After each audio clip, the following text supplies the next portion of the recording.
بەناوی خوای گەورە سڵاوتان لەبێت بەڕێزان لە ماوەی 15 ساڵی ڕابردوودا بەرپرسانی پارتی و یەکێتی لە بەغداد نەیانتوانیوە کار بکەن بۆ جێبەجێکردنی مافە دەستوریەکانی گەلی کورد لە بەغداد.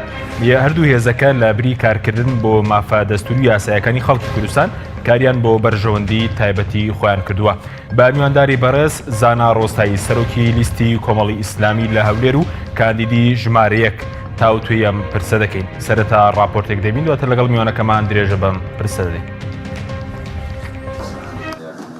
نوێنەرانی پارتی و یەکێتی لە بەغدا لە ماوەی 15 ساڵی ڕابردوودا نەیانتوانیوە کار بۆ جێبەجێکردنی ئەو مادە دەستوریانە بکەن کە لە دەستوری عێراقدا مافەکانی گەلی کوردیان دیاری کردووە. لە دەستوری عێراق و یاساکانی پەرلەمانی عێراق چەندین مادە و بڕگەی دەستوری و یاسایی هەن کە تایبەتن بە کورد، بەڵام نەتوانراوە کار بۆ جێبەجێکردنیان بکرێت.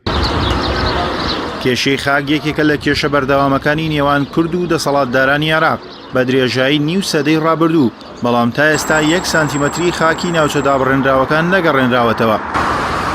مادەی 140 تایبەتە بە یەکلاکردنەوەی ناوچە دابڕێنراوەکان کە لە سەدا 51 خاکی کوردستان پێک دەهێن و ناوچەکانی کەرکووک و نەوینەوە و دیالە و سەلاحەدین دەگرێتەوە. بەپێی دەستوری عێراق دەبوایە مادەکە لە کۆتایی ساڵی 2007 جێبەجێ بکرایە، بەڵام دوای تێپەڕبوونی 10 ساڵ بەسەرە وادەیە تا ئێستا مادەکە جێبەجێ نەکراوە. بەرپرسانی پارتی و یەکێتیش کە چەندین پۆستی باڵایان بەدەستەوە بووە هیچ هەوڵێکی جدیان بۆ جێبەجێکردنی مادەکە نەداوە و کێشەکە وەک خۆی ماوەتەوە. پۆڵ بریمەر حاکمی مەدەنی ئەمریکا لە عێراق لە یادەوەریەکانیدا باس لەوە دەکات دەسەڵاتدارانی کورد لە بری مافەنەتەوەییەکان خەمی کۆمپانیا و بەرژەوەندی تایبەتیان بووە.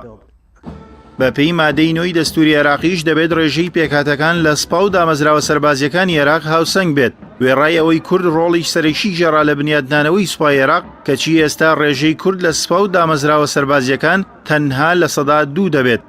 لە لایەکی ترەوە هاوڵاتیانی کورد لە سەردەمی ڕژەمی باس چەندین تاوانی گەورەیان بەرامبەر کراوە، هەر لە کیمیاباران و ئەنفال و ڕاگواستن و خاپورکردنی دێهات و شارەکانی کوردستان، بەڵام حکوومەتی عێراق هیچ قەرەبوویەکی هاوڵاتیانی نەکردووەتەوە. بەپێی یاسای زیان لێکەوتوانی سەردەمی باس کە لە پەرلەمانی عێراق دەرچووە دەبێت هاوڵاتیانی کورد قەرەبوو بکرێنەوە، بەڵام نوێنەرانی پارتی و یەکێتی کە نوێنەرەتی زۆرینەی خەڵکی کوردستانیان کردووە نەیانتوانیوە کار بۆ جێبەجێکردنی یاساکە بکەن. لە هەمان کاتدا دادگای باڵای تاوانەکانی عێراق هەردوو پرۆسەی ئەنفال و کیمیابارانی بە جینۆساید ناساندووە و بەپێی بڕیارەکانی دادگاش بێت حکوومەتی عێراق دەبێت قەرەبوویان بکاتەوە، بەڵام ئەمەشیان جێبەجێ نەکراوە. نوێنەرایەتی 15 ساڵی ڕابردووی هەردوو پارتە دەسەڵاتدارەکە ئەومان پێدەڵێت ئەوان لە بری کارکردن بۆ مادە دەستوریەکان و مافەکانی کورد لە یاساکانی عێراق کاریان بۆ بەرژەوەندی تایبەتی خۆیان کردووە و تەنانەت بۆ بەرژەوەندی تایبەتی خۆیان موچە و بژەوی خەڵکیان لە بەغدا بڕی. ئەو کاتەی بەناوی ئابووری سربەخۆ دەستیان کرد بە فرۆشتنی نەوت بۆ بەرژەوەندی خۆیان. کارنەکردن بۆ جێبەجێنەکردنی مافە یاسایی و دەستوریەکانی خەڵکی کوردستان لەلایەن هەردوو هێزە دەسەڵاتدارەکە لە کاتێکدایە هەرێم و عێراق لە هەڵبژاردن نزیک بۆتەوە و خەڵکی کوردستانیش دەتوانن سزایشی قورسی ئەو هێزانە بدەن کە لە بەغدا لە بری مافەکانی خەڵک خەریکی بەرژەوەندی و پڕکردنی گیرفانیان بوون.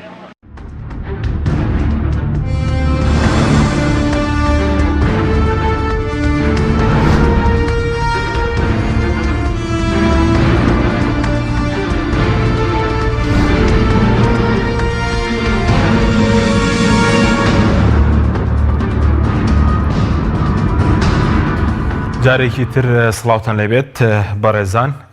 کاک زانە زۆر سپاس بۆ بەشداریکردن لە بەرنامەکەماندا.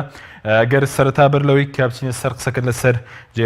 جێبەجێنەکردنی مافە دەستوریەکان لەوە دەست پێ بکەین لەگەڵ نزیکبوونەوە لە هەڵبژاردنەکان ئێمە دەبینین کە لایەنێکی بڵین لەلایەن هەندێک لایانی دەسەڵات و میدیاکانیانەوە دەستیان بە چاوەشەکاری کردیژی کۆمەڵی ئیسلامی. پێتان وایە هۆکارەکەی بۆچی دەگەڕێتەوە؟ هۆکارەکەی بۆ دەگەڕێتەوە کە کۆمەڵی ئیسلامی سەرکەوتنی گەورە بەرزدێنی لەم هەڵبژاردنەدا؟ بەناوی خۆی گەورە و میهرەبان زۆر سپاس بۆ دەرفەتە. بێگومان کۆمەڵی ئیسلامی لە 4 ساڵی ڕابردوودا سیاسەتێکی زۆر ڕوون و ڕاشکاوەلەی کرد لە بەرژەوەندی خەڵکی کوردستان، بەردەوام لە بەرەی خەڵکدا بووە، بەردەوام ڕوبەڕووی هەموو ئەو سیاسەتە هەڵانە بۆتەوە کە لەلایەن دەسەڵاتدارانی هەرێمی کوردستان جێردراوەتە بەر و ئێمە لەسەر ئاستی بەغداد لەسەر ئاستی ناوخۆ بەردەوام پشتیوانی مافەکانی خەڵک بووین لەگەڵ هەنگاوە هەڵەکانی دەسەڵات نەڕۆیشتوین بەڵێمان نەکردووە بۆ بڕیارە سەقەتەکانیان بەردەوام نەخێرمان کردووە بۆ هەر بڕیارێک بۆ هەر کارێکیان کە گونجاو نەبوو لەگە بەرژەوەندی گشتی ئەوە شوای کردووە کە مەقبولیەتی کۆمەڵی ئیسلامی لە ناو جەماوەری خەڵکی کوردستان ڕۆژ بە ڕۆژ لە پەرەسەندندا بێ و ئێستاش زۆربەی ڕاپرسیەکان و پێشبینیەکان وای دەردەخەن کە کێروی جەماوەری کۆمەڵی ئیسلامی لە هەڵکشاندایە بە تایبەتی لە پارێزگای هەولێر پارێزگای هەولێر کە سەنتەری گۆڕانکاریەکانە کە پایتەختی هەرێمی کوردستانە کە لەوێوە دەتواندرێت چاکسازی گشتی و گۆڕانکاری لە نەخشەی سیاسی هەرێمی کوردستان بکرێ کاتێک کۆمەڵی ئیسلامی لە پارێزگای هەولێر پەرە دەسێنێ بێگومان مەترسی دروست دەکات لەسەر هەندێک لایەن بۆی ئەم لایەنانە هیچ ڕێگایشی تریان نییە بۆ ڕێگریکردن لەو پەرەسەندنە جگە لە گرتنەبەری هەندێک ڕێگای چاوەشاری بەهۆی لەشکرێکی بەداخەوە میدیاکار و هۆکار میدیای گەورە کە زۆری ئەو میدیانە بە پارەی خەڵک بە پارەی حکوومەت بە پارەی میلەت بە شێوەیەکی ناقانونی پشتیوانی دەکرێن و بەڕێوە دەبرێن ڕۆژنامە هەیە ڕۆژانە بڵاو ئەکرێتەوە بە ناوی خەرجەکەی لەسەر حکوومەتە بەڵام هەموو لاپەڕەکانی تەرخان کراون بۆ مەدحی یەک حیزب و دژایەتیکردنی حیزبەکانی تر و بێجگە لە چەندین هۆکاری سێبەر میدیای سێبەر کە بەردەوام کاریان دروستکردنی بوختان و درۆ و چاواشەکاریە بەڵام ئەوانە ئەگەر ئاماژە بن بۆ شتێک ئاماژەن بۆ ئەوەی ڕاستیەک هەیە لە گۆڕێ ئەم ڕاستیە دژایەتی دەکرێت و ئەم پێم وایە ئەوە ئەنجامی پێچەوانەی دەبێت بۆ لانی دەسەڵات هەتا زیاتر چاوەشە بەرامبەر کۆمەڵی ئیسلامی بەکاربێنن کۆمەڵی ئیسلامی زیاتر گەشاکە بەڵێ تا چەند حیزبی سێبەریش بەکار دێنن مەسەرەن لەم سەردەمی هەڵبژاردنەدا بۆ لێدان لە کۆمەڵی ئیسلامی سیاسەتی بەکارهێنانی کۆمەڵێک ڕێکخرا و حزب لەلایەن حیزبە باڵادەستەکانی هەرێمی کوردستان هی ئەمڕۆ نییە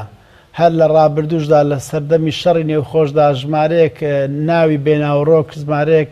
حزبی گەورەی بە ناو گەورە و بە ناوڕۆک بچووک هەبوون ئەوانە دایمەن پێویستیان پێیان بوو بۆ دەرکردنی بەیاننامە و بۆ قەڵەباڵغکردنی کۆبوونەوەکانیان و هەندێک زاریش بۆ ئەوەی لە ڕێی ئەوانەوە نوێنەرەکانی خۆیان بگەینە پەرلەمان تەنانەت دەستکاری کۆتاکانی ناو پەرلەمانیشان کە لە کۆتایی مەسیحیەکان و کۆتایی تورکمانەکان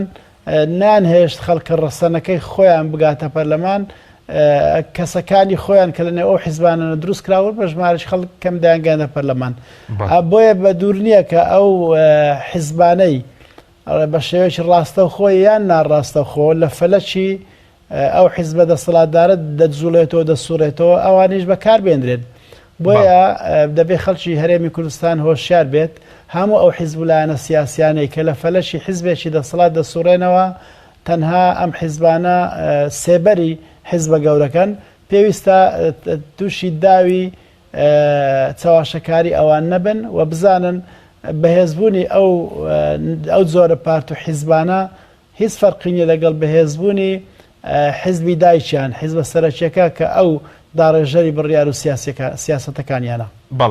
بەڵە زۆر باشە بەڕێز باسە لەوە کرد کە ئێوە چاوتان لە سەرکەوتنی گەورەیە پشتان بەچی بەسەوە بۆ نمونە بەڕێزت دەڵێی کە چاوتان لە سەرکەوتنی گەورەیە بە تایبەتی لە هەولێری پایتەخت ئێمە پێمان وەیە پارێزگای هەولێر ئەو زار دەبێتە مفاجە ئەو سوپرایزی ئەم هەڵبژاردنە لەبەر چەند هۆکاری سەرەکی ئەوەیە کە هەولێر زۆر تووڕەکراوە هەولێر دەرفەتی هیچی پێنەدراوە دەرفەتی خۆپیشاندانی پێنادرێت دەرفەتی بایکۆتی داوامی فەرمانگەکانی پێنادرێت کەمترین دەرفەتی ئازادی نییە هەڕەشە هەیە لەسەر گیانی ڕێکخراوەکان و چالەکۆنەکانی کۆمەلگای مەدەنی و ڕۆژنامەنووسان و تەنها ئاسایش و ئەمن بۆ لایەنێک بەرقەرارە لایەنەکانی تر زۆربیان لە ئاسایش و ئەمندا ناژین بۆیە کە هەولێر هیچ دەرفەتێکی نییە بۆ دەربڕینی ناڕەزاییەکانی خۆی خالیکردنەوەی بە ناوڕۆژی خۆی ئەو خەموخەفەتانە هەیەی ئەم داواکارین هەیەی ڕۆژی هەڵبژاردن بە باشترین دەرفەت دەزانێ ئەگەر زەمینەکە تەواو منێکی ساز و گونجاو بێ پێم وایە لە ڕۆژی هەڵبژاردن ئەو تووڕەیە و ئەو بێدەنجەی هەولێر ئەگوازرێتەوە بە شێوەی دەنگدانێک کە لە بەرژەوەندی حیزبەکانی دەسەڵات نابێ بەڵکو لە بەرژەوەندی پەیداکردنی بەدیلێک دەبێت لە بۆ ئەوان باشە ئەمەش دەگەڕێتەوە سەر خطابە سەرکەوتووی کە کۆمەڵی ئیسلامی لە ڕابردووە هەبووی. بەڵێ ئێسەوە خۆتان بە بەدیل دەزانن بە تایبەتی بە شێوەی گشتی لە کوردستان و بە تایبەتی لە هەولێریش خۆتان بە بەدیل دەزانن ئێوە؟ ئێمە کۆمەڵی ئیسلامی بە تەنهانا ئەم پێم وایە ئەو هێزانێک کە لەبەرەی ئۆپۆزیسیۆن بوون ئۆپۆزیسیۆنی سیاسەتەکانی دەسەڵاتدارانی هەرێمی کوردستان و تەنانەت ئەو هێزە نوێیانش کە سەریان هەڵداوە بە هەمومان بێکەوە دەتوانن ببینە بەدیلی ئەم دوو حیزبەی کە چەندین ساڵە چارەنووسی هەرێمی کوردستان لە دەستە خۆیاندا بووە و ئەوان خاوەنی مەلەفی کورد بوونە لەسەر ئاستی ناوخۆ و لەسەر ئاستی دەرەوە و لەسەر ئاستی بەغدا و سەرنجامەکەشی دیار بوو شوستێکی گەورە بوو ئابرۆبەرانە بوو. ئێستا کۆمەڵی ئیسلامی بە تەنهانە بەڵام وە گۆڕانیش بە تەنهانە هاوپەیمانیش بە تەنهانە بەڵام ئێمە هەرسێکمان بەیەکەوە تەنانەت لەگەر هەر هێزێکی تریش کە کورسی پەرلەمان بەدەستبێنێ دوای تەوابوونی هەڵبژاردنەکان ئێمە دەتوانین هاوپەیمانی کوردستانی دروستکەینەوە و زۆرینەیەک پێک بێنین و ببینە ئەو بەدیلەی کە سیاسەتەکانی هەرێمی کوردستان لەسەر ئاستی بەغدا ڕاستکەینەوە. باشە بەس بەرەزوت وەکو کۆمەڵ لە هەولێر چاوەڕێی سەرکەوتنی گەورن ئەمە لە چی سەرچاوی گرتووە یاخود پشتان بەچی بەستووە کە ئێوە لە هەولێری پایتەخت بەنیازی سەرکەوتنی گەورە؟ هەموو ئاماژەکان پێمان دەڵێن کە تاکە حیزبێک لە ماوەی 4 ساڵی ڕابردوو دەنگەکانی لە هەڵکشان بێ و ئاستی جەماوەری لە زیادبوون بێت کۆمەڵی ئیسلامیە. حیزبەکانی تر هەمویان بە جۆرێک لە جۆرەکان ڕوبەڕووی ڕخنەی جەماوەر بوونەتەوە یان هێزەکانیان وەک خۆماوە یان کەمی کردووە. تەنها کۆمەڵی ئیسلامیە کە ئاستی پەسەندبوونی و مەقبولێتی لەلایەن جەماوەری هەرێمی کوردستانەوە لە زیادبووندا ئەمە بە پێی قسەی خۆتان کاکزانە یاخود خەڵکی منیش دەمێ ئەوە بڵێم بە پێی ڕای چاودێران بە پێی کۆمەڵێک دیراسات کە کراوە کۆمەڵێک ڕاپرسی خەڵکی بێلایەن کە کردویانە ئێمە هەست دەکەینەوە هەروە لە نزیکیشەوە ئێمە ڕۆژانە خەڵک پەیوەندیمان پێوە دەکا و ئێمە پەیوەندی بە خەڵکێک دەکەین کە لە ڕابردوودا دەنگدەری کۆمەڵی ئیسلامی نەبووە. ئێستا کە دەیەوێت دەنگ نەداتە لایەنەکانی دەسەڵات بە دوای بەدیلێکی باشتر دەگەڕێ کۆمەڵی ئیسلامیەکە کە لە بەدیلە هەرە باشەکانی و دەنگ بە کۆمەڵی ئیسلامی ئەدا. بۆیە ئێمە لەسەر ئەو ئەساسە پێمان وایە دەنگەکان مانگەشەی سندووە و کۆمەڵی ئیسلامی دەبێتە مفازایی ئەم هەڵبژاردنە. بەڵێ بەس ئێوە کار لەسەر کام دەنگ دەردەکەن بۆ نمونە لەسەر ئاسیەم و کوردستان بە شێوەی گشتی لە هەولێرش بە تایبەتی تەنها دەنگی خۆڵەمێشی لانە ئیسلامیەکان یاخود دەنگدەری دیکەش ئێوە کار لەسەروانیش دەکەن؟ بێگومان دەنگدەری خۆڵەمێشی ئەو مەیدانێک هەم حیزبەکان کاری لەسەر دەکەن بەڵام دەنگدەری حیزبەکانی پێشوش حیزبەکانی دەسەڵات کە لە ڕابردوو لەگەڵیاندا بوونا و ئێستا ئەوانیش تا ئەندازێکی زۆر ناڕزاییان پێیا بۆ بەرامبەر بە سیاسەتەکانی ئەم حیزبانێکە لە دەسەڵات بوون و نیگەرانیەکانی خۆیان نەشاردەوتەوە ئەوانیش مەیدانێکی زۆر باشن بۆ ئێمە کە پەیوەندیان پێ بکەین بە ئامانزیان بگرین قسەیان لەگەڵ بکەین و گوتاری خۆمانیان پێ بگەێنین ئەوانیش ڕێژێکی ئێزگات باشیان هەیە ئامادەیان تێدا هەیە کە دەنگ بدەن هەرچەندە حیزبی دەسەڵات لە هەندێک شوێن کە داخراوە بۆ خۆی ئەندێ ڕێو شوێنی چاوەشەکاری و تۆقااندن و جەنجی دەرونی دەگرێتە بەر بۆ نمونە لە قەزای سۆران لە ئەمڕۆوە پەروەردەی سۆران ئەو قافی سۆران تەندروستی سۆران داوای لە سەرجەم فەرمانبەرانی کردیە کۆپیەک لە فۆرمی دەنگدانەکەی خۆیان یان بتاقی دەنگدانی خۆیان بنێرن بۆ سەرەوە ئەمە هیچ شتێک نییە تەنها ترساندن و زۆرێک لە تۆقان نەگوای ئێمە ئاگاداری ئێوەی دەنگ بەشێدان دەنگ بەشێنادن ئەگەنا هیچ کاریگەرێکینە ئێمە دڵنیای فەرمانبەران هاوڵاتیان دەکەینەوە کە ئەم شتا هیچ کاریگەری نییە و پێویستە بەبێ کتابێکی ڕسمی لە ئەم وەزارەتانە لە ئەم لایەنە ڕسمیانە هیچ کەسێک کۆپی فۆرمی دەنگدانی خۆی نەنێرێ بۆ هیچ دائیرێک نەوەکو بە شێوەیەکی نایاسایی بەکار بهێنرێ هەرچەندە لە سیستەمی دەنگدانی ئەمزارە هیچ ڕێگایەک نییە بۆ بەکارهێنانی شتی کۆپیکرا و یان نایاسایی. بەڵ زۆر باشە سەبارەت بە تایبەتمەندی هەولێر لای ئێوە وەکو کۆمەڵی ئیسلامی چییە بۆ بەڕێزەدوتت دەبێ ئەم جارە هەولێر ببێ بە چەقی ئەو گۆڕانکاری کە چاوەڕان دەکرێەوە بێتە قۆناغێکی یەکلاکەرەوە لە چاو هەڵبژاردنەکانی ڕابردوو. لەبەرەوەی ئەو هێزە نوێیانەیە کە بۆ یەکەم جارە دێن ناو هەڵبژاردن زیاتر کاریگەریان لەسەر پارێزگای سلێمانیە و ڕەنگە زیاتر ببنە هۆی پەرتکردنی دەنجی ئۆپۆزیسیۆن لە پارێزگای سلێمانی، بەڵام ئەو کاریگەریان لەسەر پارێزگای هەولێر کەمترە. ئەگەر هەش بێ کەمترە بای ئەوە نییە کە مەترسی دروستکە لەسەر هێزەکانی ناو هەولێر، بەڵام تەنها کۆمەڵی ئیسلامیە کە سیاسەتەکەی باش بووە کە ئەدای پەرلەمانتار و وەزیر و نوێنەرەکانی لە حکوومەت لە پەرلەمان زۆر باش هەڵسەنگێنراوە و پەیوەندێکی باشی نێوان ئەمیری کۆمەڵی ئیسلامی و زەماوەری شاری هەولێر هەیە. ئەمە هەمووی ئەو پێوەرانن ئەو ئاماژانن کە پێمان دەڵێن کۆمەڵی ئیسلامی لە هەولێر لە گەشتسەدنێکی باشدایە و دەتوانێت ئەو زارەی نەک کورسەکانی خۆی بینی تۆ لە هەولێر بەڵکو زیاتیش بکە. بەڵێ بەڵام تێوانی نیەوە بەتاوێت بۆ هەولێر لە سەقی گۆڕانکاریەکان بۆ دەبێ هەولێر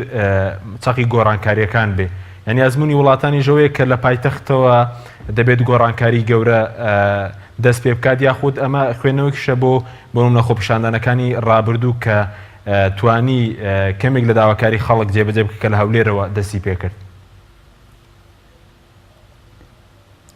بێگومان هەولێر لە بەرسی چەقی گۆڕانکاریەکانە بە حسابەوە کە پایتەختی هەرێمی کوردستان لایەک لە لایەکەش هەرچی قونسولیات و نوێنەرەکانی حکوومەتەکان و دەوڵەتەکانی دنیا هەیە لێرە، کۆمپانیا گەورەکانی جیهان لێران و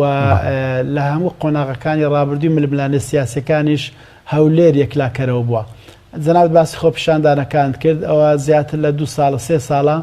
لە زۆربەی شار و شارچووەکانی پارێزگای سلێمانی خۆپیشاندان دەکرێت، قوربانی دەدرێ، بایکۆت دەکرێت، بەڵام ئەم حکوومەت هەرێمی کوردستانە نەرمی نەنوان بەرامبەر داواکاری خۆپیشاندران بە تونترین شێوە ڕوبەڕوویان بووە. بەڵام کاتێک لە هەولێری پایتەخت بۆ ماوەی 2 ڕۆژ مامۆستایان و فەرمانبەران هاتنە سەر شەقام، مەترسیەکی ڕاستەقینە ڕووی تێکرد و تۆقینێکی ڕووگەورە ڕووی تێکردن بە پەلە حکوومەتی هەرێمی کوردستان هاتە سەر خەت و کۆمەڵێک بەرەو پێشچوون کۆمەڵێک چاکسازی ئەنجامدا لە سیستەمی موچە، کەواتە لە هەولێر ئیش دەکرێت و هەرچی فشارێک هەیە، هەرچی هەوڵێکی چاکسازی هەیە، پێویستە حیزب وڵایەنە سیاسەکان زەخت بکەنەوە سەر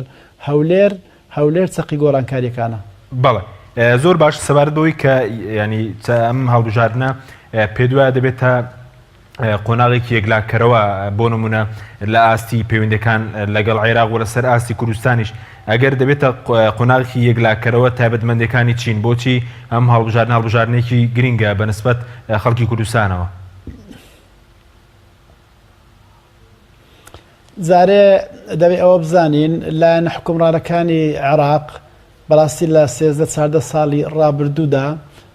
لە ئەنجای مامەڵەکردیان لەگەر ئەم دوو حیزبەی لە دەسەڵات دابوون لە هەرێمی کوردستان و مەلەفی کوردیان بەدەستەوە بۆ پەیوەندیەکانی نێوان هەولێر و بەغدایان بەڕێوە بردووە، گەیشتوونەتە قەناعەتێک کە ئیتر ناتوان مامەڵە لەگەر ئەم کەسایەتیانە ئەم سەرکردانە بکەنەوە، ئەوانە با بڵێن هاوبەشی سەرڕاست نین و بەردەوام لە دوایی فێڵ و ساختەکاری دەگەڕێن و ناتوانن پابند بن بە ڕێکەوتنەکان، ناتوان پابند بن بە یاسا، ناتوان پابند بن بە دەستور. ئەمانە بەکەلشی ئەوانیان کە کاریان لەگەڵ بکرێ. بۆیە من هەموو خەڵکی هەرێمی کوردستان دڵنیا دەکەمەوە ئەگەر خوا نەخواستە ئەو جارش ئەم دوو لایەنە دەسەڵاتدارەی هەرێمی کوردستان زۆرینەی کورسەکانی پەرلەمانی عێراقیان بەدەست هێناوە لەناو فراکسیۆنە کوردستانیەکان و پێگەی خۆیان لەناو حکوومەتی اتحادی پاراست لە وەزارەت و سەفارەت و هەرچی ئەو پلە پۆستە باڵانەیە، ئەوە باردۆخ هەرێمی کوردستان زۆر خراپتر دەبی لە ئەمڕۆ و ڕۆژ بە ڕۆژ خراپتر دەبێت لە بەرۆی حکومڕانانی بەغدا مامەڵە لەگەڵ ئەوانە ناکەن و ڕۆژ بە ڕۆژ کێشیان بۆ دروست دەکەن. ئێستا حکومڕانانی بەغدا چاوەڕێی ئەوان خەڵکی هەرێمی کوردستان نوێنەرەکانی بگۆڕێ لە بەغدا، ستافێکی تر تیمێکی تر بچێتە بەغدا کە بتوانێت مامەڵەیان لەگەر بکرێت و بە بیرکردنەوەیکی جیاواز، مەنهەجێتێکی جیاواز دوور بن لە گەندەڵکاری، دوور بن لە کاری مافیایی، دوور بن لە کاری وەکو کۆمپانیا مامەڵە نەکەن، بەڵکو وەکو نوێنەری میلەتێک مامەڵە بکەن، وەکو حکوومەتی هەرێمی کوردستان وەکو مؤسسەیەکی ڕسمی مامەڵە بکەن، وەکو ئەحزاب مامەڵە نەکەن. بەڕاستی حکومڕانانی بەغداش چاوەڕێی ئەو دەرفەتان لە خەڵکی هەرێمی کوردستان. خۆگە خەڵکی هەرێمی کوردستان زۆرینەی کورسەکانی پەرلەمانی عێراق کە بەشی کووردا دایە ئەو هێزولایەنانەی کە بەدیلی دەسەڵاتدارانی هەرێمی کوردستانن، ئەوە من دڵنیام دەواازەیەکی خێر و خۆشی لە هەرێمی کوردستان ئەبێتەوە وە کێشەکانی نێوان بەغدا و هەرێم بەرە و چارەسەربوون دەڕۆن. زۆر باشە ئەم هەڵبژارنێکی گرنگە بۆ خەڵکی کوردستان. من لێرەوە دەموێ ینی ڕێی جەنابیشتەوە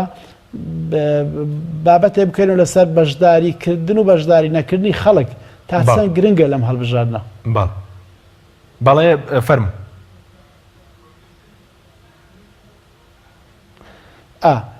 من لە چەند ڕۆژی ڕابردوودا بەهۆی دیدار و کۆبوونەوەکانم لەگەڵ چین و توێژەکانی کۆمەلگا هەست دەکەم کە خەڵکێک هەیە هەتا ئێستا ئەوەندە بێ ئومێد بووە، ئەوەندە تووڕێ دەیوێت بەشداری هەڵبژاردن نەکە. ینی من بەدیم کرد ئەمە لە کەسانێک کە پزیشکن، کە مامۆستان، کە کاسبکارن، کە خەڵکی ڕۆشنبیر و بە مستەواشن. ئەمە لە ڕاستیدا بایکۆتکردن و دوورکەوتنەوە لە ئینتیخابات با بەڕاشکایی بە هەموو خەڵکی هەرێمی کوردستان بڵێم باشترین خزمەتکردنە بە ئەو ئەجێندای ئەو حیزبانەی کە بەرپرسن لە گەندەڵی و لە ستەمکاری لە هەرێمی کوردستان. لەبەرچی؟ چونکە ئەو حیزبە دەسەڵاتدارانە دەنگدەرەکانی خۆیان هەموو ئامادە کردو و حازرە، بەڵام پێیان خۆشە ئەو دەنگدەرانێک کە دەنگ بە ئەوان نادەن لە ماڵی خۆیان نێنە دەرێ. بۆیە زۆرێک لە جەنجی دەرونیان لەگەڵ دەکەن، کۆمەڵێک گۆتە گۆت بڵاو دەکەنەوە، بۆ نمونە دەڵێن بارودۆخەکار و خۆی دەمینێتەوە، هیچ کەس ناتوانێت لەوە هەڵبژاردنە بیباتەوە، ئەم هەڵبژاردنە ساختەکاری تێدا دەکرێت، وەزعەکە بەرەو باشی ناڕوە، حیزبەکان هەموو وەکویەکەن. ئەم زۆرە دیعایانە پرۆسەی بێئومێدکردنی خەڵکە، پرۆسەی بێئومێدکردنی خەڵکیش لە بەرژەوەندی مانەوەی بارودۆخەکەی وەکو خۆی. بۆیە من داوا لە هەموو کەسێکی ڕۆشنبیر و چالاک دەکەم کە هانی خەڵک بدەن بچن بەشداری دەنگدان بکەن، دەنگ ئەدەنە چێ با بدەن، بەڵام لە ماڵی خۆی دانەنیشێ. ڕێگا بەوە نەدا کەسێکی تر مستەقبەل و چارەنووسی خۆی و ماڵ و مناڵەکەی دەستنیشان بکە، با بخۆی بچێ ئەو بڕیارە بدا. زۆر باش کاکزان بەس بەرزت باست لەوە کرد کە دەسەڵاتدارانی عێراق چاوێن لەوەی کە خەڵکی کوردستان گۆڕانکاری لە نوێنەرەکانیاندا بکای. ئەنی ئەم چاوەڕوانیە تەنها لەسەر ئاستی عێراق یاخود ئەمجارە لەسەر ئاستی نێودوڵەتیش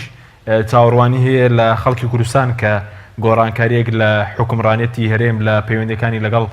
بەغداد دروست بکات. تا چەند وڵاتانی دەرەوەش بە گرنگیەوە دەڕوان نەم هەڵبژاردنە؟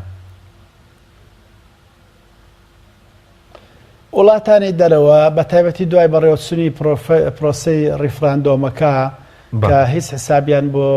ئەو وڵاتانە نەکرد، هەمویان بێزار و بێتاقەت بوونە لەو دەسەڵاتدارانەی کە تا ئێستا حکمی هەرێمی کوردستان دەکەن و بەشێکیان ینی باوەڕیان بەوەیە کە متمانە لەگەر ئەو کەسانە نەکەنەوە کە لە واجهەی حکومڕانینە لە هەرێمی کوردستان. ئەمانە لەسەر ئاسی دیبلۆماسی دەرەوە شکستێکی گەورەیان تۆمار کرد. بۆیە مەلەفی هەرێمی کوردستان لە دەرەوە پاشەکشەی زۆری بەخۆوە دیوە، چونکە ئەم وڵاتانە تێگەیشتن ئەم بەڕێزانێک کە هەرێمی کوردستان بەڕێوە دەبن بە کەلکی حکومڕانی نایەن و ئێستا وڵاتانی پێشکەوت و وڵاتانی مرۆڤ دۆست لە راپۆرتەکانیان ڕێکخراوەی دەوڵەتیەکان چاودێری وردیان لەسەر هەرێمی کوردستان هەیە. دەبینن لە ڕووی دیموکراسیەوە لە پاشەکشێدایە پەرلەمانەکەی دادەخرێ و پەک ئەخرێ و هەڵبژاردن دوا دەخرێ و دەبینن کە ڕۆژنامەنووسان تووشی دەستدرێژی دەبنەوە، دەبینن کە ڕێگا بە خۆپیشاندان و مانگرتن نادرێ. ئەمانە هەمویان بۆتە هۆی ئەوەی کە متمانە لە دەست بدەن ئەو دەسەڵاتدارانەی هەرێم لە دەرەوەی وڵات لەگە وڵاتانی بیانی تەبەتایبەتی وڵاتێکی گەورەی وەکو ئەمریکا، ئەوانیش مامەڵە وەکو پێویست لەگەر هەندێک لە دەسەڵاتدارانی ئێستا ناکەن. ئەوانیش پێیان خۆشە کە بەدیلێک پەیدا بێ بۆ ئەو دەسەڵاتدارانەی کە چەند ساڵە ئیمتیحانی خۆیان دایەوە و کۆتایی پێهات و شکستێکی ئابروبەرێنیان هی بەسەر خۆیان و بەسەر میلەتەکەیان و بەسەر هەرێمی کوردستانیش داهێنا. بەڵێ بەس بەڕێزت باست لەوە کرد کە ئەم هەڵبژارن دەکرێت بێتە دەرگای خێر و خۆشی بۆ خەڵکی کوردستان، یعنی بەچی پێوەرێک دەبێتە دەرگای خێر و خۆشی و بەچی پێوەرێکیش کەمانەوە دەبێتە دەرگای ئەم بارودۆخە و دەرگای شەڕ، ینی پێوەرەکان چین کە ئەم دوو بژاردەیە دیاری دەکات؟ قسەکە زۆر جوانە. ئەو بەڕێزانەی کە تا ئێستا مەلەفی کوردیان بەدەستەوە لەسەر ئاستی نێو دەوڵەتی و لەسەر ئاستی نێوخۆ لەسەر ئاستی عیلاقە لەگە بەغدا ئەنجامەکەمان بەبەر چاوکەوت لە 4 ساڵی ڕابردوودا هەموو زیرەکی و توانای خۆیان بەکارهێنا ئەوە ئەداکیان بوو، ئەوە بەرنامەکەیان بوو، ئەمە پەرێزەکەیان بوو کە خەڵکی هەرێمی کوردستان لە ماوەی ئەم 4 ساڵی ڕابردوودا زەلیل و زەبوون بوون بەدەستی ئەم دەسەڵاتدارانی هەرێمی کوردستان لە ڕاستیدا. بۆیە ئێستا هەتا ئەوانە بەردەوام بن لە حکومڕانی چاوەڕوانی هیچ ساکسازیشێن لێ ناکرێت و چونکە هیچ وجدانیان نییە، نازان ناتوان دادپەروەر بن، ناتوان ساکسازی بکەن چونکە خۆیان نقومی گەندەڵی بوونە، چۆن دەتوان ساکسازی بکەن و لەسەر ئاستی دەرەوە و بەغداش متمانیان پێیان نەماوە. بۆی ئەگەر ئەوانە ببنەوە دەسەڵاتدار جارشکە لەو ئینتیخاباتانە بەغدا ڕۆژ بە دوای ڕۆژ کێشەی زیاتریان بۆ دروست دەکات. کەواتە خەڵکی هەرێمی کوردستان ئەگەر لە دوای دەواازەیەک بۆ چارەسەری دەگەڕێن بۆ کێشەکانیان پێویستە هەنگاوی یەکەم نوێنەرەکانیان بگۆڕن. ئەوانێک کە تا ئێستا مەلەفی کوردیان بەدەستەوە بۆ لەسەر ئاستی نێودەوڵەتی لەسەر ئاستی بەغدا پێویستە ئەو مەلەفە لە دەستی ئەوان بێتە دەر بدرێتە دەستی هێزە بەدیلەکان کە ئێستا لە ئارادان بە تایبەتی کۆمەڵی ئیسلامی بزوتنەوەی گۆڕان. ئەمە لایەکەی تر ئەگەر هاتوو ئەو هێزە نوێیانە ئەو هێزە بەدیلانە زۆرینەی کورسەکانی پەرلەمانی عێراقیان بەدەستینە لە بەشی کورد لەم 65 کورسیا ئەو کات ئێمە دەتوانین خاوەن بڕیار بین لە بەغدا، ئێمە شاندەکان پێک دێنین، ئێمە گفتوگۆکان دەکەین و ئێمە دەتوانین هاوپەیمانێتێک دروستکەین دوای هەڵبژاردنەکان و ئێمە دەتوانین لەگەر حکوومەتی عێراق بگەینە تەفاهم و ئێمە ئامادەیمان تێدایە مافە دەستوریەکانی هەرێمی کوردستان وەربگرین چونکە پابەند دەبین بە دەستوری عێراق. دەستوری عێراق لەم خۆناغەدا باشترین بژاردێ بۆ ئێمە محکەمەی ئیتیحادی بەکاردێنین بۆ یەکلاکردنەوەی کێشەکانمان. بۆیە ئومێدی زۆرم هەیە ئەگەر هاتوو بەدیلی دەسەڵاتدارانی هەرێمی کوردستان زۆرینیان بەدەستێنە لە پەرلەمانی عێراق، ئێمە زۆرینەمان بەدەستێنە، ئێمە دەتوانین لەگەڵ لایەنە عێراقیەکان بگەینە ڕێککەوتن. بەڵام لایەنە عێراقیەکان بە هیچ شێوەیەک لەگەر دەسەڵاتدارانی پێشووی هەرێم ناگەنە ڕێککەوتن و ڕۆژ بە ڕۆژ دەبێت چاوەڕانی مەینەتی زیاتر بین و هەرێمی کوردستان. پێ دوای ئەگەر بژگەنە ڕێککەوتن لەسەر حیسابی خەڵکی کوردستان دەبێ، ئەگەر وەکو ئەگەرێک دایبنین ئەگەر ئەوان بژگەنە ڕێککەوتن لەسەر ئەساسی تەنازول و تەنازولکردن لە بەرژەوەندەکانی خەڵکی کوردستان دەبێت. لە ڕابردوودا هەر ئەومان لێیان بینیوە، لە داهاتوشدا چاڕوانی لەوە باشتریان لێ ناکەین. من جرب المجرب حلت به الندامە، کەسێکی تاقیکراوەی فاشلی دووبارە تاقی کردەوە جگە لە پەشیمانی هیچی کە بەدەست ناهێنێ. باشە ئەوانەمان ئەزمون کردووە و ئەوان هەموو قۆتی خۆیان بەکارهێنا. ئێستا چاوەڕوانی هیچ چاکێشتریان ناکرد، دەچن ڕێککەوتن دەکەن، بەڵام ئەو ڕێککەوتنانە ئاشکرا ناکرێن بۆ میلەت. ئەم ڕێککەوتنانە بەرژەوەندی ژێربەژێری هەندێک حزب لە بەغدا و هەندێک حزب لە عێراق دەبێتن. ئەم ڕێککەوتنانە پەیوەندیان بە قەزێ استراتیجیەکانی ئێمە نییە کە بریتە لە قەزەی خاک، بریتە لە قەزەی مافە دەستوریەکانی خۆمان. زیاتر پەیوەندی دەبێت بە مەنسەبەکان و سۆیەتی دابشکردنی ئەو مەنسەبانە و بەشی حیزبەکان چی بێ و چی نەبێ. بەڵێ زۆر باش کاک زانە بەس بە کورتی ناوبڕێکمانێ دواتر دەگەڕێمەوە لای بەڕێزت سەبارەت بە مافە دەستوریەکان و وەکو کۆمەڵی ئیسلامیژەوە دەتانەوێت چی بکەن وەکو کاندیدی جتانەوێت چی بکەن دەگەڕێمەوە لای بەڕێزت. بەڵێ بینەرانی بەڕێز ناوبڕێک و دەگەڕین لەوڵات. تۆپ ئارت تاکە بریکاری تۆڕی میدیایی کۆمەڵ بۆ دروستکردن و بڵاوکردنەوەی ڕیکلام. تۆپ ئارت فێستیڤاڵی بەهار، بەهارێک لە هەرزانی کۆمپانیای ئەتڵەس لە ئەسیل باوکاری ژووری بازرگانی و پیشەسازی سلێمانی. فێستیڤاڵی بەهار لە ژێر دروشمی بەهارێک لە هەرزانی لە پێشەنگای سلێمانی نێودەوڵەتی لە تاسلوجە ئەنجامەدا. لە فێستیڤاڵی بەهار کۆمپانیای ئەتڵەس لە ئەسیل گەورەترین بازاڕ بۆ بازرگانان و کۆمپانیای نیشتیمانیەکان ڕێک دەخا بە نرخێکی هەرزانتر لە بازاڕ خزمەت با وڵاتیان دەکا. فێستیڤاڵی بەهار، بەهارێک لە هەرزانی. گروپی کۆمپانیەکانی نوێکار بۆ جوانکاری بیناسازی گروپی کۆمپانیەکانی نوێکار لە وەرزێکی نوێی کارکردنیدا هەڵدەستێت بە داشکاندنێکی بەرچاو بۆ سەرجەم مەوادی جوانکاری بیناسازی و پێداویستیەکانی هەمیشە تۆکمەی و جوانی و خێرایی لە پێشینەی کارەکانیەتی وە سەرجەم کارەکانی کۆمپانیای نوێکار زەمانی 10 ساڵی لەگەڵدایە لە سەرجەم پارێزگاکانی هەرێم کار دەکەین و گواستنەوە و بەستن بێ بەرامبەرە لە ئەزمموی کارەکانمان هەمیشە تۆکمەی و جوانیمان دڵنیاکەرەوە بۆ کڕیارانمان ناونیشان کەلار شەقامی سەرەکی لیوا بازار بەرامبەر مزگەوتی تەقوا گروپی کۆمپانیەکانی نوێکار. کۆمپانیای دنیا دیکۆر بۆ هەموو کاریکەی دیزاین و دیکۆرات. کۆمپانیەکەمان ئامادەیە بۆ کاری دیزاین و نۆژەنکردنەوە و جێبەجێکردنی ڕووکاری دەرەوە و ناوەی بینا و پرۆژەکانتان با سوودوەرگرتن لە باشترین ستافی جێبەجێکار و با سەرپەرشتی ئەندازیاری شارەزا با بەکارهێنانی مەوادی سمنتبۆرد، ئەسترۆپۆل، سەقفی مەغریبی، کاغەزی دیوار، تەختەی ئەرزی، سرێتی واڵ و چەندین دیکۆری تر. لە ئێستادا دەتوانن زەویەکانتان ڕادستی ئێمە بکەن با کەمترین کات و بە باشترین کوالیتی کارەکانتان جێبەجێ دەکەین. ناونیشان سلێمانی شەقامی مەلیک مەحموود بەرامبەر پارکی مەلیک مەحموود. کۆمپانیای دنیا دیکۆر بۆ هەموو کارێکی دیزاین و دیکۆرات.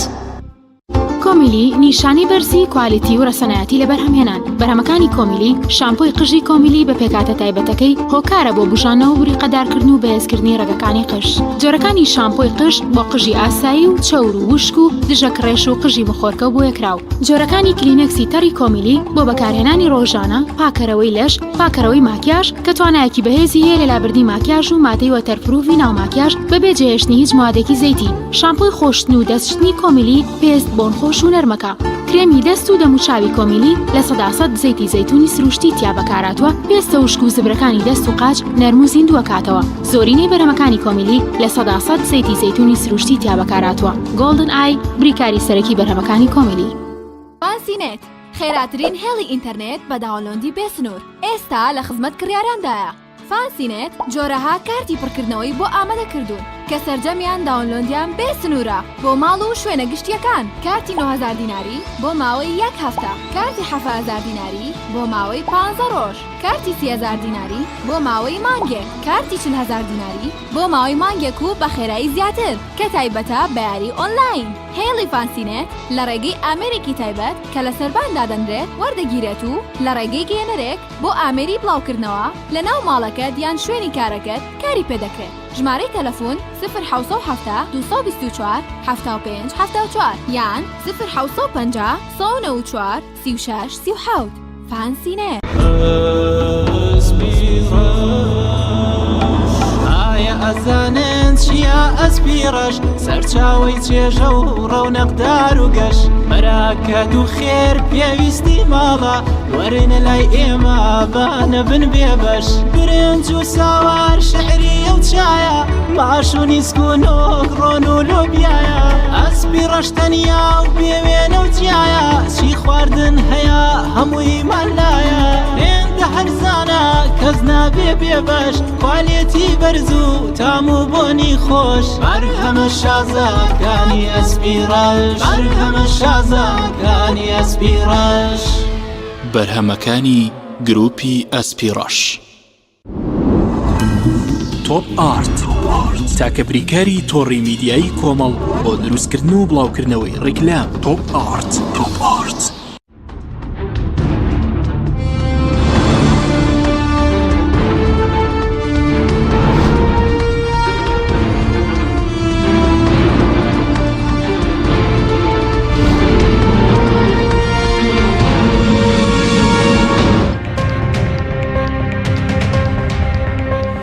جارێکی تر سڵاوتان لەبێت بەڕێزان. کاک زانا گرگورم و لای بەڕێزت بە بۆچوونی ئێوە هۆکاری چیە کە لەماوەی 15 ساڵی ڕابردوودا نەتوانراوە کار بۆ جێبەجێکردنی مافە دەستور و یاساکانی خەڵکی کوردستان بکرێت لە بەغداد بەتابەتی کە نوێنراتی زۆرین لای هەردوو هێزەکە بۆ پۆستی باڵایان بەرزتەوە بۆ نمونە مادەی 140 لە قەرەبووکردنەوەی زیان لێکەوتوانە مەسەلەی هاوسەنگی کوردە لە سوپا و دامەزراوە سەربازیەکان و پۆستەکانی حکوومەتی عێراقی. بەڵێ هۆکاری سەرەکی لەوە کە کێشەکانی نێوان هەرێم و بەغدا ساڵ لە دوای ساڵ کەڵەکە بوونە لەسەر یەک و ماوەتەوە هیچ دۆسەیەک چارەسەر نەکراوە دەگەڕێتەوە بۆ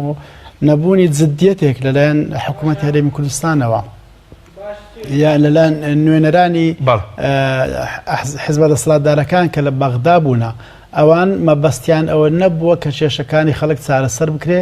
ئەوەندەی مەشغولی پارەپیاکردن و خۆدەوڵەمەندکردن و خزمەتکردنی خۆیان بوونە مەشغولی ئەوە نەبوونە کە بزان هەرێمی کوردستان چی هەیە ئەمە یەک لەلایەشی تریش حکوومەتی هەرێمی کوردستان یان دەسەڵاتدارانی هەرێمی کوردستان پلانێکی استراتیجیان نەبووە بۆ چۆنیەتی بە دوواداچوونی مافەکانی خەڵکی کوردستان بەڵکو هەموو شتیان وەکو هەرێمی کوردستان ڕۆژبەڕێکردن بووە ڕاستی ئەمە نیشانەی نەبوونی حکوومەتە کاتێکە هەموو کاروبارەکان تەنها ڕۆژبەڕێکردن بن پلانێک نەبێ بزانین دوای 5 ساڵتر ئێمە دەگەینە کوێ ئێمە چۆن تیمێک دابنین بۆ بە دوواداچوونی هەر بابەتێک ینی دەسەڵاتی هەرێمی کوردستان پارەش ئێزگار زۆی لە بەدەست بوو خەرج شارەزا و خەبیری زۆرمان هەیە لە هەرێمی کوردستان ئەیتوانی بۆ هەر بوارێک لەو بوارانە لیژنەی تایبەتی بۆ دابنێت و بە دوواداچوون بۆ ئەم باسە بکەن بەڵام خەمیان لێ نەخواردووە مەشغوڵ بوون بە قایمکردنی پێگەکانی ئەو حیزبانە دەسەڵات و کۆنتترۆلکردنی هەموو جمگەکانی دەسەڵات و خەڵک تعینکردن بە هەزاران کەس و هەڵوشینی داهات و سامانی گشتی و ناردنەوەی بۆ دەرەوەی وڵات ئەمە بەڕاستی سەرخۆشی کردبوون بێهۆشی کردبوون مەشغولی کردبوون لە ئامانزە نەتەوەیی و نیشتیمانیە سەرچەکانی خۆیان تەنها لە بۆنەکان تەنها لە ڕاگەیاندەکان تەنها لە بەیاننامەکان باسییان دەکرد کۆبوونەوە فەرمی و سەرچەکانی خۆشیان لەگەڵ لاەنە پەیوەنددارەکان ئەو بابەتانیان باس نەکردووە بەڵێ زۆر باشە بەڵامیەوە گەرم زۆری نیە تان بەرزتەوە بواە دەتان توانی بۆ نمونە کار بکەن بۆ مادەی 140 بۆ قەرەبووکردنەوەی زیان لێکەوتوان بۆ نمونە لە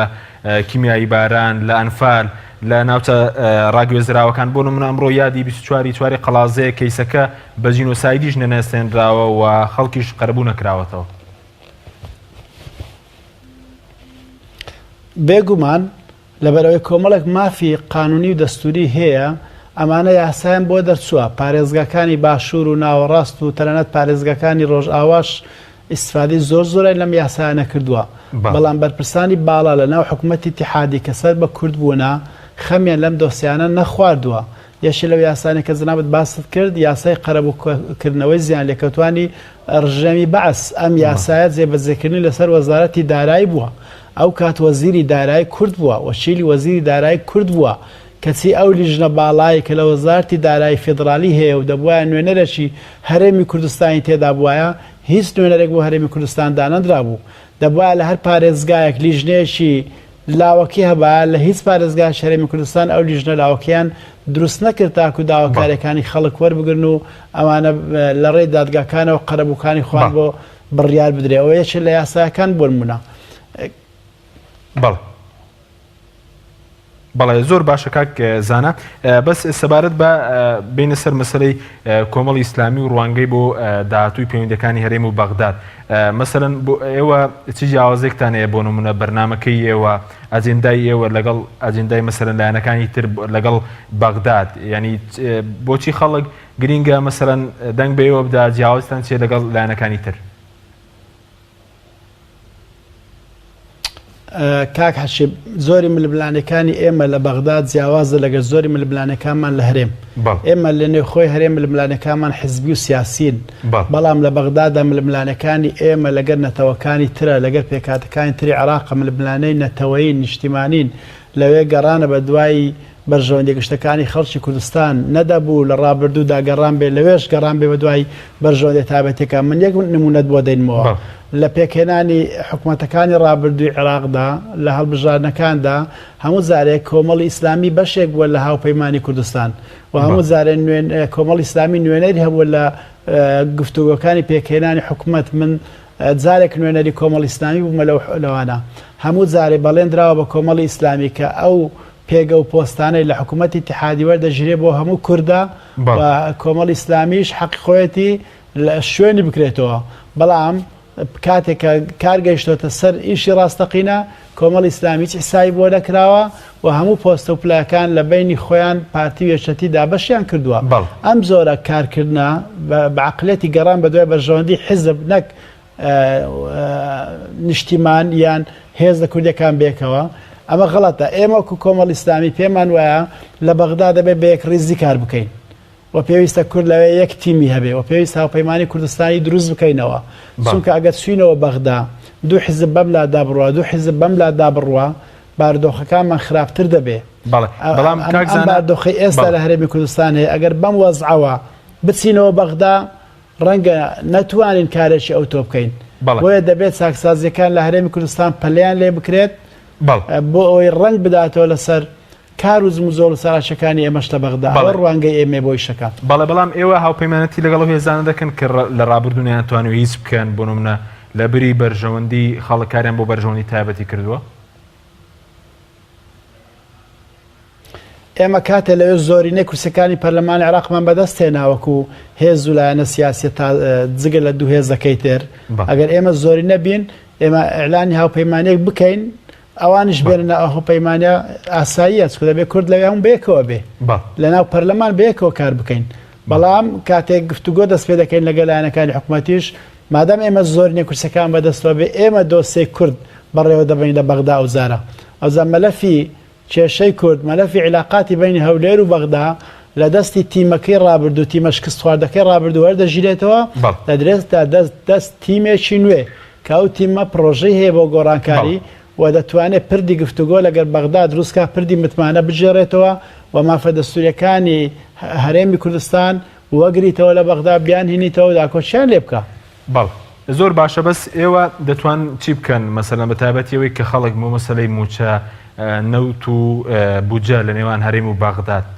دەتوانن چی بکەن ئەگەر خەڵک متمانەی زیاترتان بداتێت لەم هەڵبژاردنە بزەبەت کاک حەچیم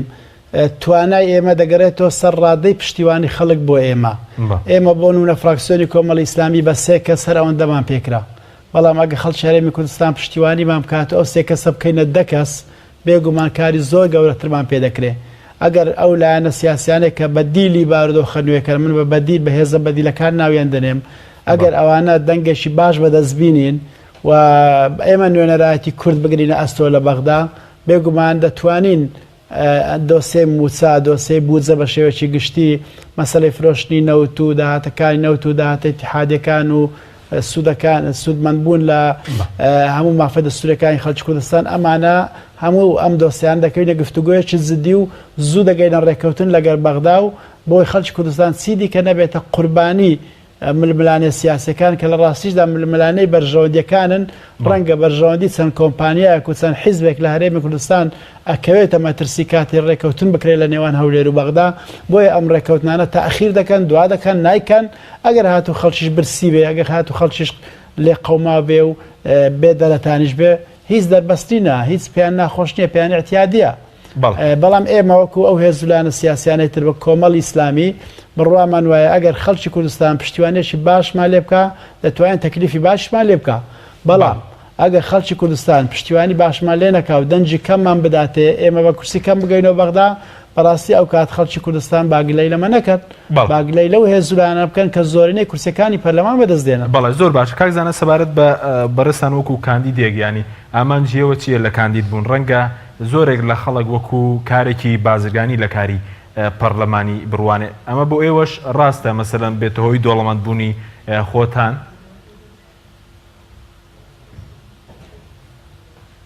بڵێ ئەمە پرسیارێکی ڕەوایە و ڕەنگە هەڵسوکەوتی بەداخەوە هەندێک لە هاوڕێکامان لە پەرلەمانی عێراق چ لە کوردەکان چ لە غەیرە کوردەکان وای لێکرد بێ کە ئەم زۆرە بیرروڕایە دروست بێ لە نێو هاوڵاتیان بەڵام من لێرەوە داوا لە هاوڵاتیان هەرێمی کوردستان دەکەم بە چاوی ئینساف بڕوانە پەرلەمانتارەکانی تر چونکە حکمێکی گشتی نەدەن برێ هەرچی پەرلەمانتارە بۆ ماڵی دنیا دەسێ بۆ خۆ دەڵەمەندکرد دەچێتن بەلای کەم ئێمەکو پەرلەمانتارانی کۆمەڵی ئیسلامی وانین من بەش بە حاڵی خۆم ساڵێک و نیو لە تەمەنی پەرلەمانیمان کە موچە و دەرماڵی باشمان هەبوو پێش ئەوەی کە حەیدرئابادی چاکسازی بکە دەتوان بە ڕەقەم پێتان بڵێم نزیکی 33 ملیۆن دینار داهاتە دەستی ئەو برایەتان کە زانەڕۆستاییە بە ناوی حیمایە و موچە و دەرماڵەکان لەما تەنها 11 دەگەیشتە من کە دەکردە 4 ملیۆن و نیو 11 دەگەیشتە من 189 بۆ دارایی گشتی حیزبەکەم بوو کە لەوێشەوە دەچوە ناو زیاتر لە 50 ماڵ ئەمە پاسەوانە ئەمە کارماندی رادیۆ تەلەڤیزیۆنە ئەمە لە شوێنێکە ئەمە کۆمەڵ ئیسلامی بوو. ئێستا کە دەرماڵۆشتەکان کەم بۆتەوە موچەکەمان بە پارەی پاسەوان و هی خۆمانەوە دەگاتە تقریبا 23 میلیۆن، لەمەیان 120 دەگاتە من وەکو پەرلەمانتارێک بۆ خۆم خاو خێزام و چالاکی پەرلەمانیەکانم 80% بۆ دارای حیزبە، کەواتە نابێ هاوڵاتیانی هەرێمی کوردستان پەرلەمانتارانی کۆمەڵی شۆک و پەرلەمانتارانی تر سیر بکەن. ئەگەر پەرلەمانتارێک پاسەوانی وەهمی هەبوو بێ و تەنها ناوی نووسی و پارێ وەرگرتووە کەیفی خۆیەتی، بەڵام ئێمەوان نەبووین. ئێمە پەرلەمانتارانی کۆمەڵ نە خانومان پێگۆڕاوە، نە سیارەمان پێگۆڕاوە، نەتوانیمانە پرۆژێک بۆ خۆمان بکەینەوە، نەتوانیمانە پارەش پاشەکەوت بکەین. بۆ ئەو بانگەشەی هەڵبژاردن ئەگەر کۆمەڵ ئیسلامی بڕپارێکی کەم یارمەتی داوین لەولالۆلا دۆست و برادەر یارمەتیان داوین، ئەگەر نەمانتوانیوە هەڵمەتێکی هەڵبژاردننی دەوڵەمەندانە بەڕێوە بین. من بەش بە حاڵی خۆم تەنها 100 فلێکسم چاپ کردو بۆ هەموو پارێزگای هەولێر. لەبەری باوڕم بۆ نەبووە پارێکی زۆر بە فلێکس و پەڕۆ بدەم. ئەگەر من چالاشیم کردبێ، ئەگەر من لە 4 ساڵی ڕابردوو توانی بیتە بخۆم بسەلمێنم بەکار سالاچەکانی خۆم، ئەو خەڵک هەرێمی کوردستان دەبێ ئەو شایدێم بۆ بدا بە پەڕۆشی زۆر و بەکەم ناکرێ. مەبەستمەوێ مە حتا بۆ حەملە ئینتخابێکی خۆمان نەمانتوانیوە پارێکی زۆر تەرخان بکەین. لە ڕابردوودا پێمان نەکراوە پاشەکەوتێکی زۆر بکەین. کەواتە ئێمە بۆ ماڵی دنیا نەچوین، ئێمە خاوەنی قەزیەشین، ئێمە مەبادئمان هەیە، ئێمە خەڵکێکی سەرڕاستین، دەچین بۆ ئەوەی لەوێ چی حەق و ڕاست بێ بیکەین، پشتیوانی لە دادپەروەری بکەین، دژی ستەم بوەستینەوە، دژی گەندەڵی بوەستینەوە. بەڵێ زۆر باشە. کاکزانەکە بەڕێستان سەرۆکی لیستی کۆمەڵنەوە کاندیدی ژمارەیەکن، ینی خەڵک ڕەنگە بڵێ چیتان کردووە بۆ ئەم جارش خۆتان کاندید کردوتەوە، دەتوانن چی زیاتر بۆ خەڵکی کوردستان بکەن ئەگەر خەڵک متمانەی زیاترتان پێ بکە؟ پرسیارێکی زۆر ڕەوایە. تەوان کاندبوونەوەی ئێمە بۆ جاری دووەم ئێمە سوپاس کۆمەڵ ئیسلامی دەکەین کە متمانیان پێبەخشینەوە، ئەو زارش داوان لێکردین خۆمان کاندید بکەینەوە لە ئەنجامی ئەوەی کە خبرێکی پەرلەمانی کە لە کەبوو لە لامان هەیە، وەکو پەرلەمانتارێکی تازەنیە کە بچێ پەرلەمان و نازانین چۆن کار بکەی، بەڵام ئێمە یەکسەر لە ڕۆژ یەکەمەوە دەتوانین بە شێوەیەکی کارا ڕۆڵە پەرلەمانیەکەی خۆمان بینین، بگرە هەندێک پۆستی ناو پەرلەمانیش بگرین ئەستۆک و سەرۆکی لیژناوەکو هەندێک کاری گرنگ لە ناو پەرلەمان کە تەنها ئەو کەسانە پێیان دەکرێت کە پێشتر شارەزایەکی پەرلەمانیان هەیە. ئێمە بەو خیبرە پەرلەمانێکە هەمانە، بەو شارەزای یاساییەکە هەمانە، بەو زمانزانێکە هەمانە دەتوانین زیاتر خزمەت بکەین و دەتوانین یارمەتی هاوڕێکانیشمان بدەین پەرلەمانتارە تازەکان بۆی زوو بکەونە سەر ئیش و سەرخەت. ئامانجی من لە خۆ کاندیدکردنەوە تەنها ئەوە بووە ئەو توانا و ئەو خیبرێک کە هەمە بیخەمە خزمەت میلەتەکەی خۆم، ئیسلامی بتوانم بەرامبەر دەنگدەرانم ڕۆسپی بم و دەنگدەرەکانم هەست بە سەربەرزی بکەن کاتێ ئێمە دەبینن لە مینبەرەکانی پەرلەمان یان لە میدیاکان داکۆچیکاری ڕاستەقینە بین لە مافی خەڵکە. بەڵێ ڕەنگە خەڵک مەسەرەن دەنگی بە بەڕێز دابێت بۆ مەسەرەن پێشتر، ئێستاش ڕەنگە خەڵک بەنیازبێنی چیتان کردوەتانەوێت چی زیاتر بکەن ئەگەر بە کورتی بێ سوپاس دەکەین؟ ئێمە تەنها بە خەڵکی خۆ دەڵێن ئێمە بەردەوام دەبین لەسەر ئەو نازێگت بوومانە سەری 4 ساڵی ڕابردوو چیمان کردووە، چۆن بەدڵسۆزی کارمان کردووە، چۆن هەوڵمان داوە دوانەکەوین لە کۆبوونەوەکانی پەرلەمان لە لیژنەکانی پەرلەمانکاری خۆمان بکەین، لە شاشەکان لە میدیا عەرەبی و کوردیەکان داکۆچکاری ڕاستەقینە بین لە مافەکانی خەڵک بەگشتی لە مافی نەتەوەکەمان بە تایبەتی بەردەوام دەبین لەسەر ئەو نەهجە لە ڕوبەڕووبوونەی گەندەڵی تەقسیری ناکەین. من تاکە کەسێکم کە پرۆژەی یاسای من ئەینە لەکە هادا ئەم سەرۆتت لە چێ بوو پێشکەشم کرد لە خولی داهاتوش لە مانجی یەکەمەوە دیسان دەیخەمەوە بەرنامەی کار بۆ ئەوەی بەدواداچوو بکەین بۆ سەرۆت و سامانی گشتی کە کەوتۆتە لای بەرپرسە گەندەڵەکان و هەروەها ئێمە دروشمی سەرچیم پێکەوە دادپەروەری بچەسپێرین، چونکە دادپەروەری چارەسەری هەموو دەردەکانە. ئێمە تەنها لە دادپەروەریمان کەمە، ئەگە دادپەروەریمان چەسپان جێگای زوڵم مستەم نابێتەوە لە ناومە. بەڵێ زۆر بە کورتی نیو خولەکچی بە دانیشتوانی سنووری پارێزگای هەولێر دەڵێ بە کورتی بێ سوپاس دەکەین. داوا لە دانیشتوانی پارێزگای هەولێر دەکەم نەکەونە ژێر کاریگەری واتەوات و چاواشەکاری میدیاکان و ئەوانەی کە بێئومێدتان دەکەن بێهیواتان دەکەن لە گۆڕانکاری. 12 5 ڕۆژی ئێوێ بە ئیمتیاز ئێوە بڕیار دەدەن نەک دەسەڵاتداران. لەو ڕۆژەدا ئێوە دەتوانن نەخشەی سیاسی لە ئاستی بەغدا بگۆڕن پاشانیش ڕنگدانەوەی دەبێت لەسەر هەرێمی کوردستان بەڵێ. 4 سال جارێک ئەو دەرفەتت بۆ دەگونجێ ئەم دەرفەتە بەکاربێنە خوای خۆت ڕازیکە وجدانی خۆت ڕازیکە پشتگیری ئەو کەسانە بکە کە پێت وایە دەتوانن داکۆچی لە مافەکان بکەن هەموو ئەوانەیە کە لە 4 ساڵی ڕابردوو تۆیان سەوساندۆتەوە ماڵ منداڵ تۆیان سەوساندۆتەوە دەنجیان پێمەدا. بەڵێ زۆر سوپاس بۆ بەڕێز زانا ڕۆستایی سەرۆکی لیستی کۆمەڵ و کاندیدی ژمارەیەک لە پارێزگای هەولێر کە لەم بەرنامەیە لەگەڵمان بووی. سوپاس بۆ بینێرانی بەڕێز سوپاس باوکارم تا بەرنامەیەکی تر خواتان لەگەڵ.